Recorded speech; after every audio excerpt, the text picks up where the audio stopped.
This is the Horse Radio Network. This is episode 331 of the Dressage Radio Show on the Horse Radio Network, brought to you by Total Saddle Fit and Kentucky Performance Products. This week we learn about the Western Pennsylvania Dressage Camp for Adults, and we get a trainer tip from Eliza Rahm. Plus, we hear from our legacy listener, Rhonda. Listen in.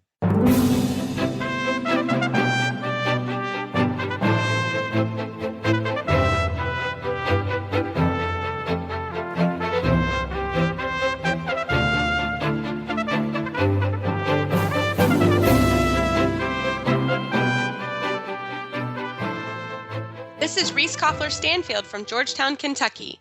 This is Philip Parks from Rockwood, Ontario, and you're listening to the Dressage Radio Show. Hi, guys. Hey, Phil. Hi, Beginning Glenn. of the month, right? I Yes. know. Oh, my. What happened to September? I know. It's full of My horse shows goodness. and stuff and riding. And You guys get a Beautiful break weather. in 2 months. You'll get a break in 2 months. For about a week. Oh, kind For about a of. week. Yeah, Yeah. a little break. Yep. Wait, this is for sure. Fall for me is a really busy time, and we go to regionals next week, so we're all sort of gearing up for that, and hopefully then we can gear up for nationals. And so yeah, it's just busy, and it seems like fall, especially in Kentucky, fall's an awesome time. And this year we have the Breeders' Cup coming, and there's just a lot going on, so it's really cool. It's really fun. You're a going lot to of have a gearing busy up. I'm doing a lot of gearing down. Yeah, I guess. It's and getting adding chilly up layers there. of clothes. Yeah, So- it was very chilly today. My gosh, goodness, yeah. here I can't imagine Canada. Oh boy, It's not that different. I thought we decided that a long time ago. I don't know. Not different. Yeah, but Phil and Mare are going to come and visit for the Breeders' Cup weekend, and yeah, it's going to be lots of fun. Good stuff. Good stuff going on. Mm. So we got a little bit of news, I guess, to get to about dressage. There was the Central Park Horse Show on the East Coast, I guess, in New York, which was won again by Isabel Wirth. So congratulations to Isabel and El Santo. They repeat as the Central Park Horse Show freestyle victor. So it's sort of a special show. I think there was only 8 competitors or so. A couple Canadians, Tina Williamson. Charlotte was supposed to ride Vallegro, but then she opted not to travel all the way over here. So she Actually, wrote, she did travel over.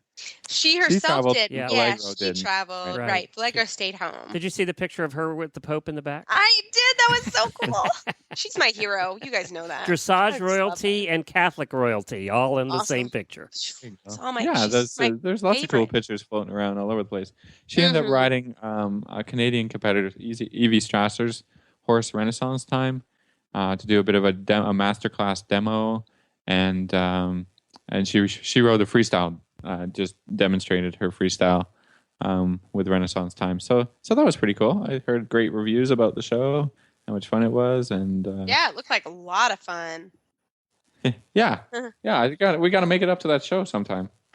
I know for sure. It's just, if anything, it's just super fun. So Yeah. I love it. Well, cool.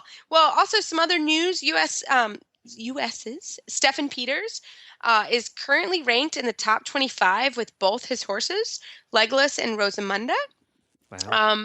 Legolas is number 9. Let's see. Yeah. Stefan remained number 9 in the world with Legolas, and Rosamunda moved to 24th from 29th at the end of August. Sorry, I should just read it properly. And yeah, so that was great. Stefan, yeah.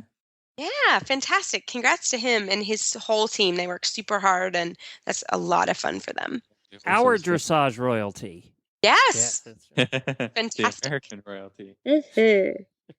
And then there was a ton of stuff going on with the with not Dressage Radio Show, but the Horse Radio Network. Tell us a little bit about International Podcast Day. Yeah, well, Glenn? International Podcast Day was Wednesday, and we had a ton of our listeners, including the Dressage listeners, posting about that and sending people to us, and we appreciate everybody that gave us some love on that day on Facebook and Twitter and all over the place. We had hundreds and hundreds and hundreds of our listeners posting, and I only saw some of them, so I don't know how many were total. We had hundreds of people download the app, which is the biggest day we've ever had for app downloads for the Horse Radio Network app. So that was cool. Wonderful. Yeah, That's cool. That was really very cool. We did a live show, Horses in the Morning. We did live from Disney World. We got to go down there. Dr. Wendy from the Driving Radio Show came up, and we got to go down and spend the day Tuesday. We rode horses at Disney.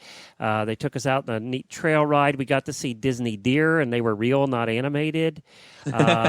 We got to How see. do you know? Yeah. Got really good They're robots real. now. Well, and I have to a bone to pick. I mean, Phil and I were not invited to the Disney World. I'm kind of. I would have liked to have come. Yeah, Is he you wouldn't better have. than us? You're so busy. You've been complaining about being so busy, so I didn't want to disturb you. Well, I could move some things around, Glenn. It was Give me fun. the They treated opportunity. us like royalty. Speaking of royalty, they did. They took us on carriage rides. We got to meet all the horses. Our favorite horse there, you guys will love this, was a Clydesdale. They have a lot of draft horses for the carriages and for the pull the trolley on Main Street and the parades and stuff. So, but they have one that they got as a 7-month-old. Is a Clydesdale named Jacob, and Jacob is 19 and a half hands. Wow. He He's a was big boy. one Yeah, a big big boy. horse. That's a Let me big tell boy. ya. I've owned 18 and a half hand Percherons, but this thing just, he was incredible. Wow. And as Ooh. sweet as could be. Wow. That's good. There are Yeah, horses it like- has to be sweet that big. I just have to tell you, I know a lot of people worry about the care of the horses when they're at places like that. These people love those horses. They live for those horses. Those horses are so fat and happy, and just happy. We always say, Dr. Wendy and I have this discussion because she's a traditional Chinese medicine doctor in addition to a vet. And we always say when you walk into a barn, and you guys will relate to this too, when you walk into any barn, whether it's a competitor's barn or just a family's barn or a large barn at a big park, when you walk into a barn, every barn has a feel. A stressful feel or an agitated feel or a peaceful feel, or every barn has a feel, and you can tell right away if you're a horse person.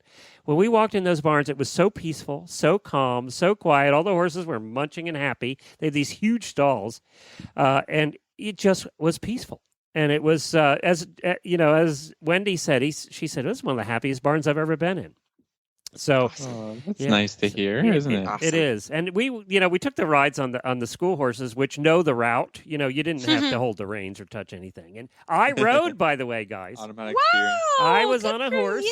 I don't know if you saw the I saw a pictures. But photo. yeah. Yes, that's Yeah. fantastic. I did not fall off. And I No rode. falling off. I pretty much Yeah. didn't have to do anything but sit there, which was good. That's so cool. It was fun. We had a great time. If you want to hear that show, we had a couple people on from there that talked all about Walt Disney and the history of horses at Disneyland and Disney World, and it was a fascinating conversation. It really was. So, So Walt was a horsey kind of yeah, guy. he was a polo player back in the 1930s or 40s. He had a bad accident, fell off, and couldn't ride too much anymore. But he loved horses. He loved miniature horses. And when he started the Disneyland in the 1950s, he had a bunch of horses. There was a whole bunch of horse-drawn wagons in the parades. They had a mule train you could take rides on for several years through the hills outside of Disney there. He had all kinds of horses in the park. He loved westerns. He just loved horses. He rode horses. You'd see him riding horses on Main Street during parades and stuff. So yes, he was a huge horse guy. Cool. They had a competition Percheron hitch 8-in-hand that No they kidding. competed at fairs all across the country. Oh, And it was really? the Disney hitch, and Yeah. they would go across the country, and they won the American Championships one year, and they figured they'd go out on top because they're Disney, so they quit after that. Well, there's Well, something there to you be said go. about that. It was For fascinating, sure. fun time. Sounds That's like a awesome. great show. Yes, I wanna go catch up next on that and year. listen in. Okay. Definitely want to go next year. Well, while you guys are going to be together in Kentucky, Jennifer and I are flying out. We're going to be with Jamie, host of the morning show, in Arizona, and then we're heading off to Monty Roberts' farm, and Fun. we're going to do a show in California from Flag Is Up Farm. So we'll be doing that actually the same weekend you're together. So we'll be out there. That's pretty Awesome. cool. A lot going Awesome. on here. I And know. I love it. Can I introduce our first guest? Will you let me? Please. Of course. I did an interview last week. It was for International Podcast Day in honor of that because we have one listener. She's a dressage rider and she's Canadian. You'll be proud. Yes. You'll be proud of Hey, both of Phil. those I am things, proud. Phil. And I am proud. You've met Rhonda before. Yes, of course. Rhonda Crabtree is our only remaining that we know about legacy listener. And what that means is she has listened to every episode of every show since day one 8 years ago.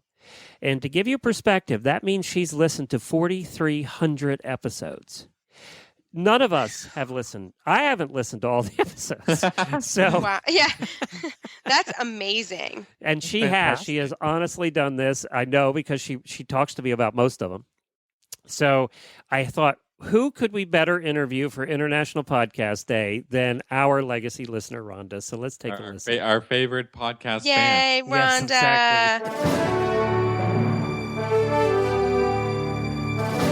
Hi, Glenn the Geek here with a very short segment for you in honor of International Podcast Day on Wednesday, September the 30th. You can find out all the details about International Podcast Day at internationalpodcastday.com.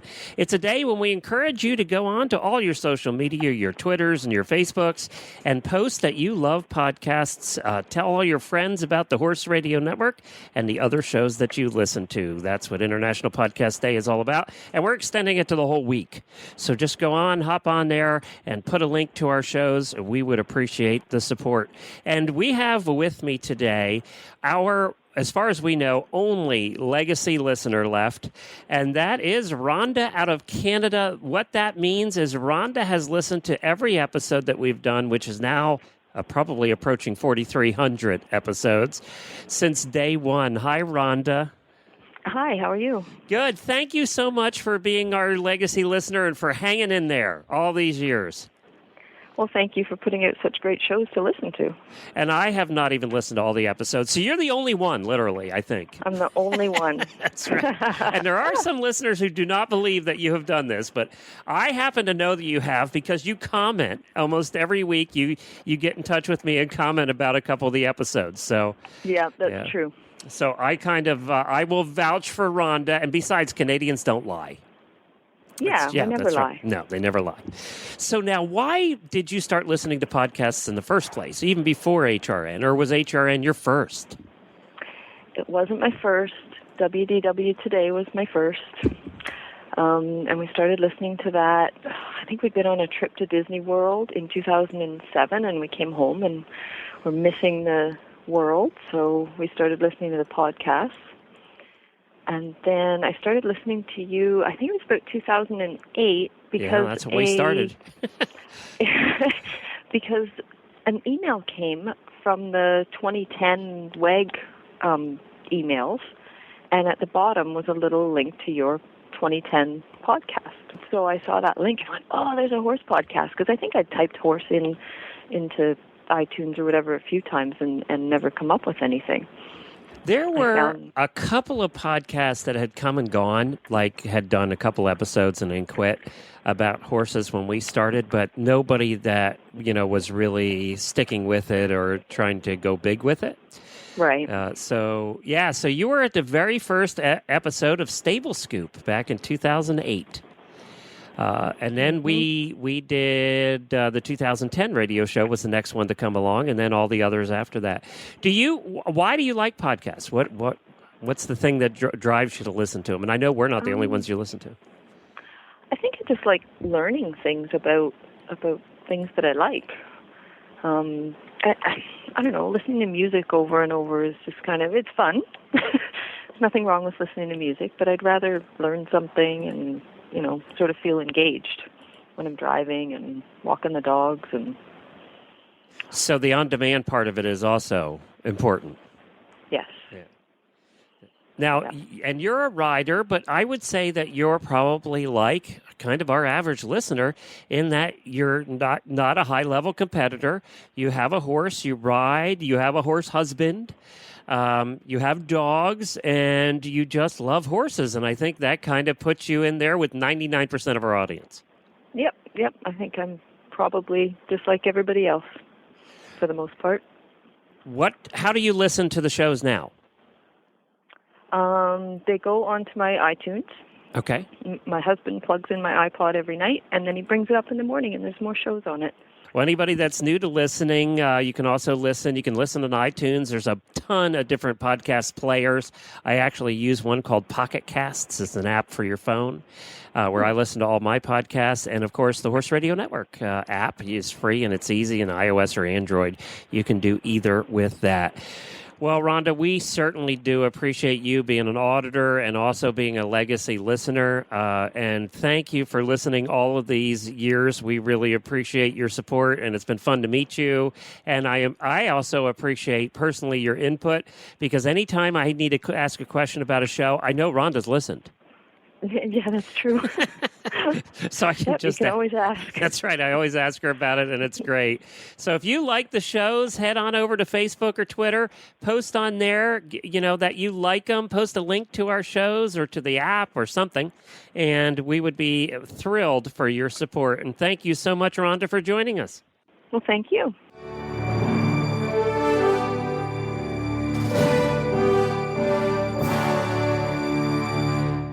Right after this commercial break from Kentucky Performance Products, we're going to talk with Barbara Kostek on organizing an adult dressage clinic. He was her first love, the one that started it all. He taught her how to master the posting trot and navigate her first hunter course. They spent hours together exploring the trails and hanging out in the barn. His name was doodled on every page in her school notebook. His coat gleamed in the sun as he met her at the gate each day, snuffling for a treat. From the first time she saw him poking his head out of the stall to the last time she patted him goodbye, he was, and always will be, her everything. This love story is brought to you by Nalox Advanced, providing complete support for a healthy digestive tract, which reduces the risk of colic and digestive upset.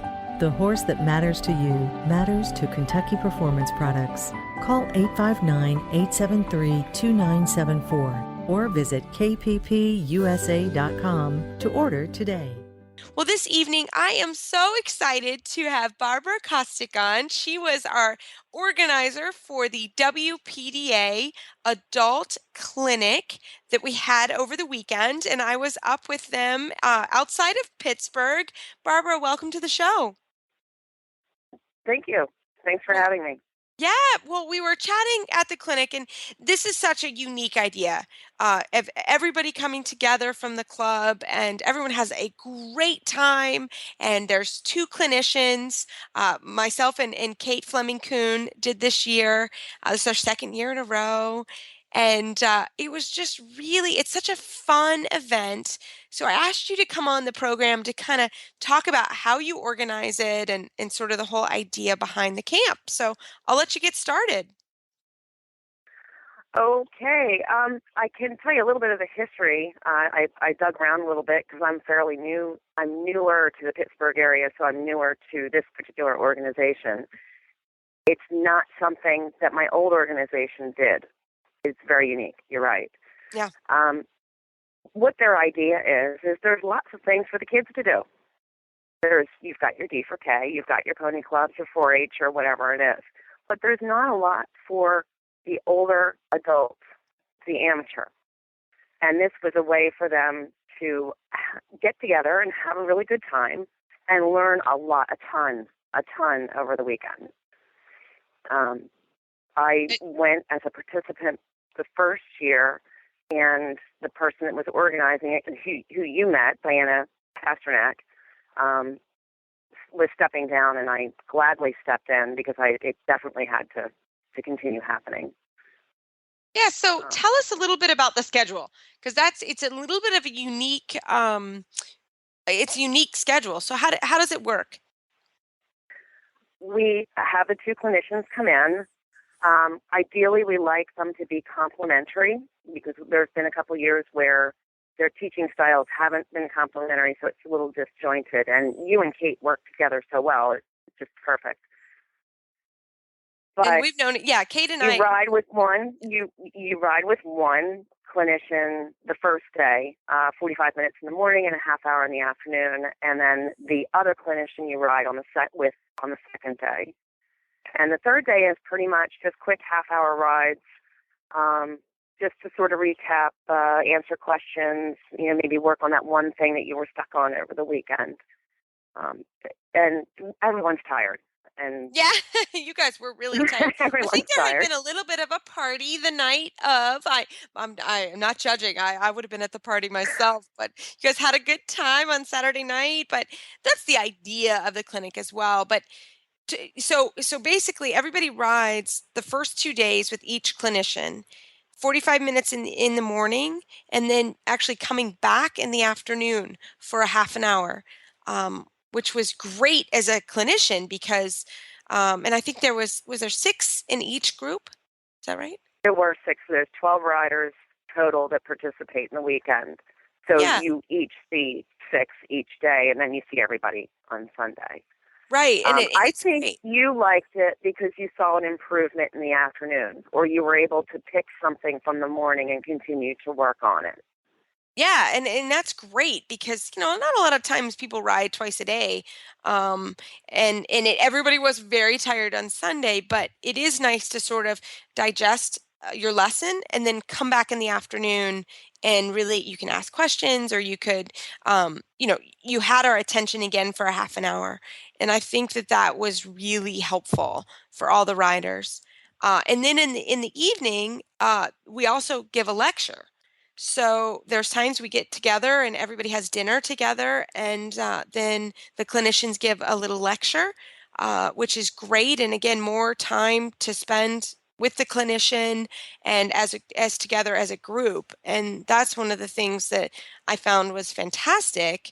Is It's really a culture that it's supposed to be a fun weekend. Everybody really looks forward to being with their friends, and then having, some extra attention, which was fantastic. So we get to know as clinicians the participants, and the participants have a lot of time to interact with us, which I think is Right, fantastic. right. Which is, And also, most of the people, except for a handful of the participants, are not people that are out showing every weekend. They truly are the adult amateur. They're the ones that want to go to a show. They want to go to the schooling show. They may be brave enough to go to a schooling show, but not a recognized show. Or they're still working up their nerves to do a show, either or, a schooling show or a recognized show. And so it is truly about the adult amateur, and that's really what the club is all about as well. I mean, you do have your professionals in the club. You have the folks that make their living with the horses, but the majority of the members are that adult amateur.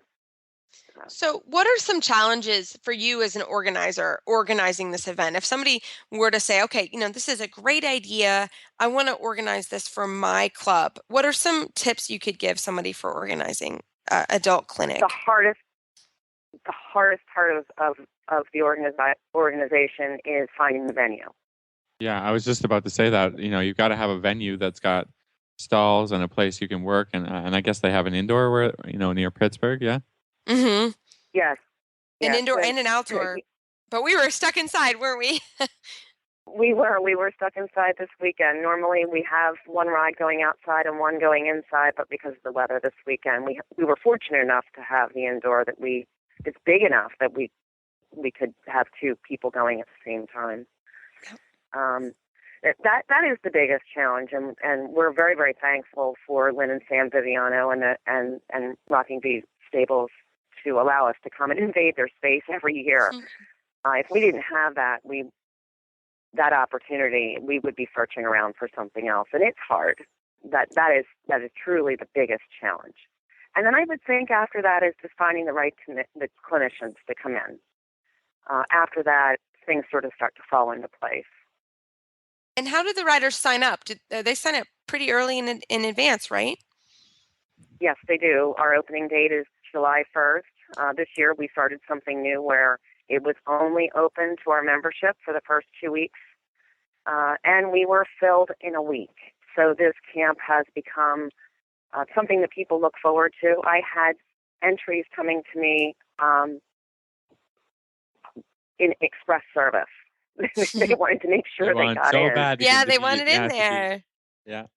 They did. Excellent. And we'll open it up to non-members as well if spaces don't fill up.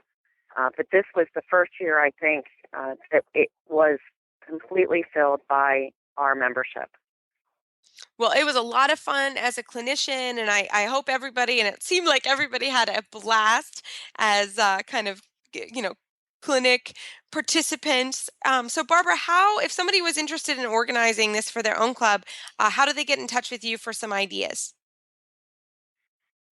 They can certainly email me. My email address is B as in boy, the number 3, J as in Josh, and the last name Kostick, KOS as in Sam, TIC, at AOL.com. It really wasn't, once you got the venue and you got the clinicians together, the food orders, we provide food for the entire weekend, breakfast, lunch, and dinner. Sunday's potluck, though, and nobody's allowed to leave the premises until all the food is gone. And you guys do it's fun. There's plenty of alcoholic beverages and food, and that's sort of what makes the weekend fun for everybody. So you do a great job with that. It is fun. It's because it's in the fall. It's a great catalyst for me to go into the winter, and I get a lot of ideas and a lot of things to work on, and then hopefully the next year when you both come back, you'll see an improvement. Absolutely. Well, I can't wait. And Barbara, thanks so much for coming on the show. And we hope other clubs organize the same clinic. It's really a lot of fun and really brings the club together. But you know what? Let me just one more mention. The shout outs are all on our website with WPDA, Western Pennsylvania Dressage Organization. There is a link there for the adult clinic. It kind of gives a recap and an idea of what our weekend looks like.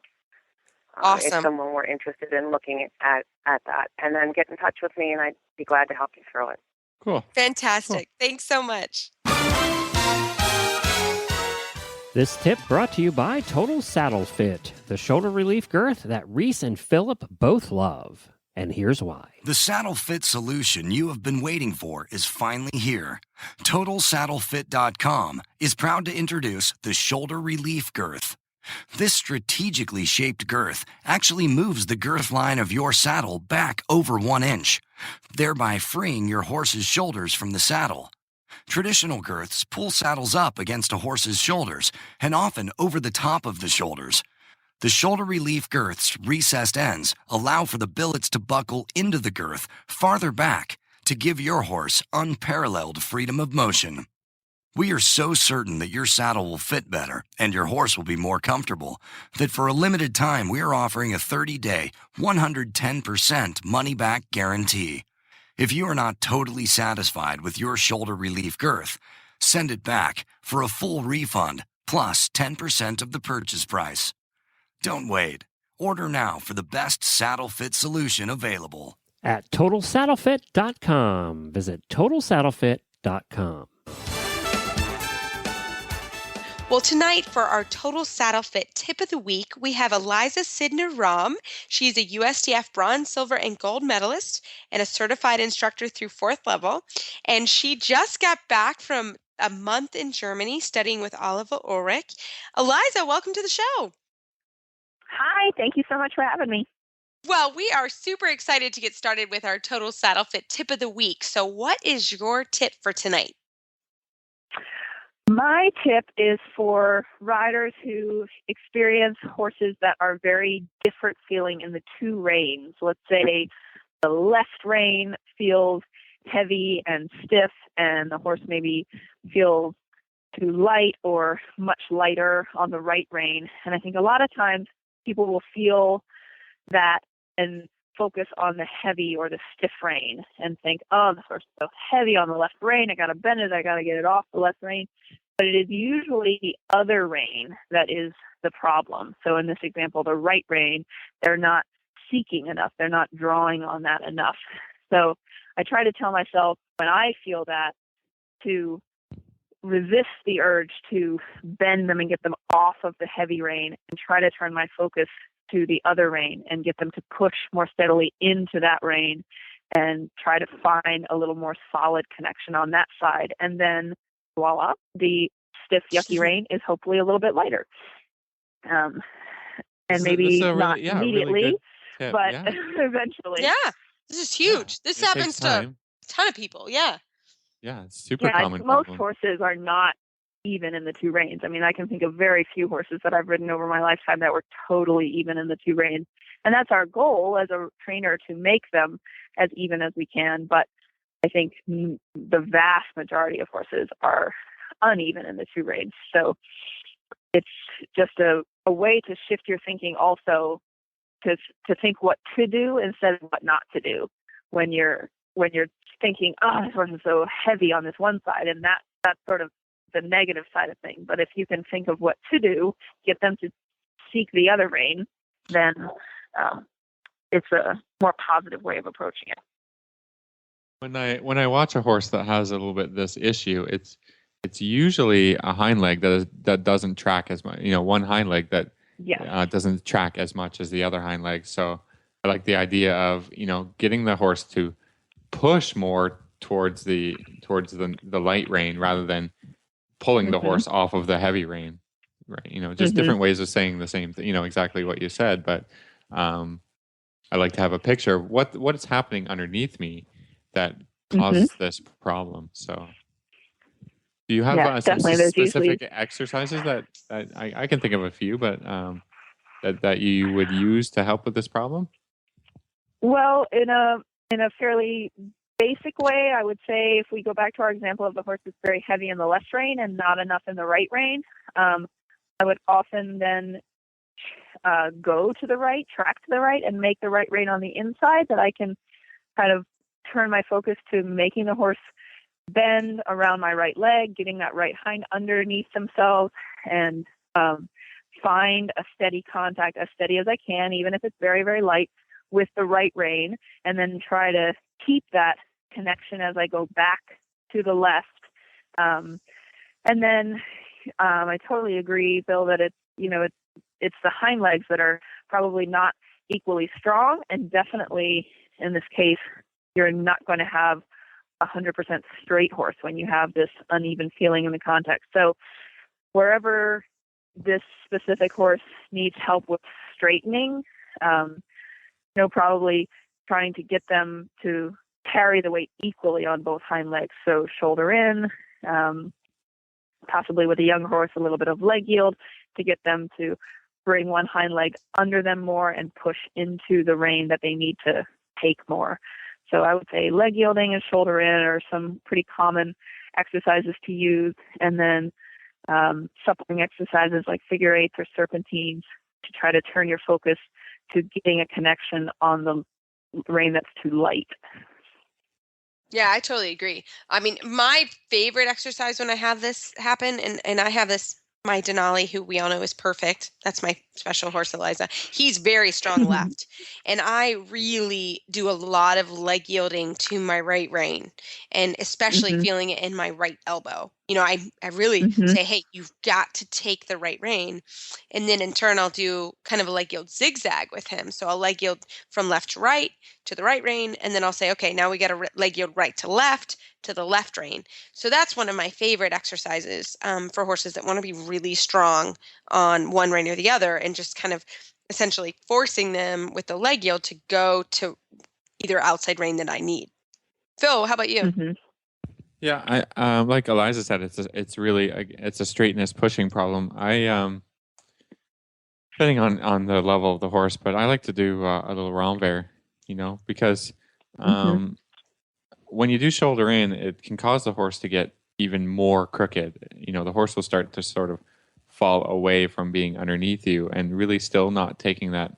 So I might start in a little shoulder in, and then sort of try and really get the neck and the shoulders lined up, because I don't want really a wonky neck, because then I'll end up with a horse that's even more crooked. So I'm really trying to line the horse up, and then I'll drive them really strong into the bridle, because the lateral work can cause the horse to get a little bit behind the leg because they're set up in different angles that they're not really comfortable with. So I think it's really important especially in the beginning when you're starting to teach the horse this stuff, is to really ride to it, right? Because in the end, you've got to make two even, strong hind legs, and so it's not really about going sideways this way, that way. They've got to really make big steps as you're teaching them lateral stuff. So I think that's really important. If in the end you're gonna come out of the shoulder rein or out of the rompe or out of the leg yield and have a straight horse that's sort of learned to access the hind legs and the power of his own body. So I think there's a lot of ways to I've seen a lot of different techniques for fixing these problems, but I think a central theme is about riding forward and not pulling, right? I think get right back to where we started, is don't start pulling on the one rein and thinking that's going to solve the problem. The horse is just is still going to trot smaller and smaller and smaller, and it's going to get worse. I mean, you have to teach the horse how to use both hind legs really evenly and carry himself evenly in both sides, and then you can sort of deal if there's a bit of a stiffness problem here or there. You can deal with that, but it's about carrying power and fitness and stretching and these kinds of things that I think will get more to the root of the problem rather than sort of jabbing on the mouth, because it's not a mouth problem, right? Yeah. So. Yeah, exactly. That's another good way to think of it. Is it's not a mouth problem. What you're feeling is the symptom in the mouth, but that's not the disease. That's not the root problem. So I think also always going back to checking on your seat and position and making sure that you're even and balanced, because usually we're not 100%. And then being able to, like you said, really push them forward into both reins and remember that this is not something that you can fix very quickly. You're going to develop them over years into a more even contact. But you're not going to be able to get them even within one ride, for sure.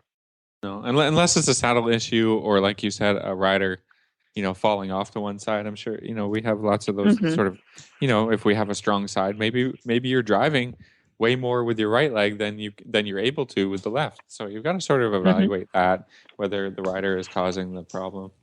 And I think the horse too. It could very well be a weakness behind.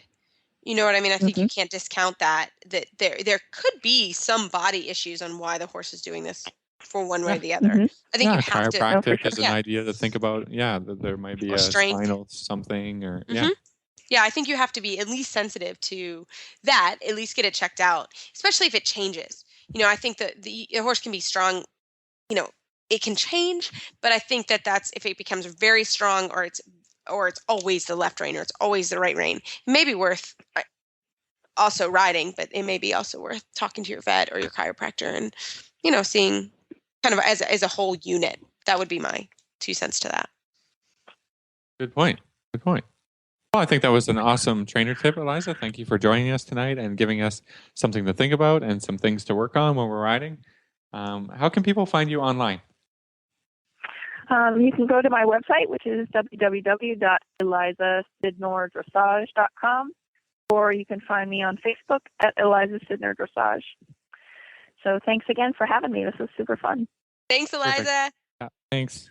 Well, Eliza was fantastic, and I think that's a tip that will help a lot of people, and it's always a good reminder for both Phil and I as we're riding through the day. So everyone, you can find our show notes and links to today's guests on our website, dressageradio.com. Like us on Facebook, just search Dressage Radio Show. Actually, but wait. Before you all rest, we are so close to 3,000 likes on Facebook. We just need a few more. We are? Yeah. What? Oh, come on, everybody. I watch that all the time. Yeah. I had no idea. Oh, I just looked. You're at 2985. Oh, so we need 15 more likes. Okay, so everybody, please like us on Facebook so we can get over this 3,000 likes bump. That's awesome. Yeah. That's fantastic. You can follow us on Twitter at Horse Radio. Phil, do you have an update on that? No, I was just on the Facebook thing. I can tell you on Twitter we just passed 15,000. So, that's pretty. Really? Yeah. Wow. Whew. I'm not a tweeter yet. That's just too much for me. But I have a website, which is maplecrestfarmky.com, and my email is reese@horseradionetwork.com. You can find me at philipparksequestrian.com, and my email is philip@horseradionetwork.com. I'd like to thank our sponsors this week for allowing us to put on a show, and don't forget to check out all the other shows on Horse Radio Network at horseradionetwork.com. Everybody, keep your heels down and your shoulders back, and we'll talk to you next week.